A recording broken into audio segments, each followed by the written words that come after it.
Oh boy. These get inappropriate.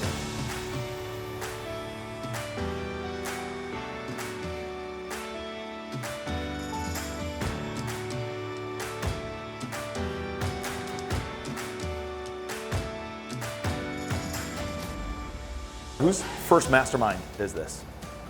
First. Awesome.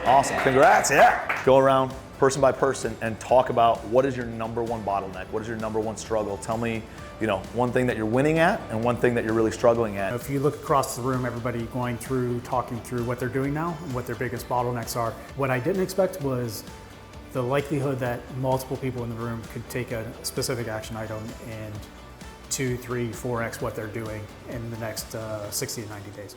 What's the worst case scenario? You go back to working your friggin' job.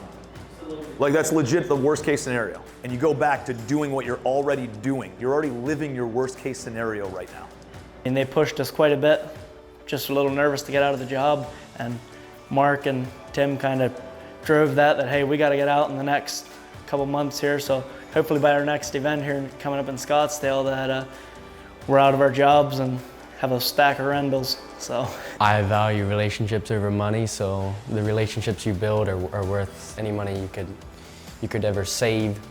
So you might as well spend it and meet the people and build those relationships. Pick 5 pillars of your life, right? Business obviously is one of them, but then you have family, health and fitness, maybe it's traveling, maybe it's your pets or whatever it is, and it creates a narrative and a storyline that you like to be, or people want to be a part of, right? They don't want to hear you selling stuff all the time. We have good intentions, and we know that we can make an impact, so there's a responsibility that comes with that. Like, we should be the ones out there paying it forward, helping people out, because we know what can come from it and how much of a ripple effect we can create. This is hands down something that needs to be done frequently throughout the year or every other year or whatever, just to get around like-minded people. Ambitious people, usually not that content.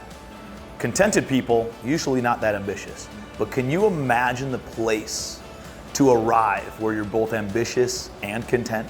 Those are those little nuggets, those little sentences. I mean, you could listen to people talk for hours and it's that one thing that they said. And then the next day, it's that one little thing that they said. So it's definitely worth its weight in gold. Just that one sentence that you heard could completely change your life.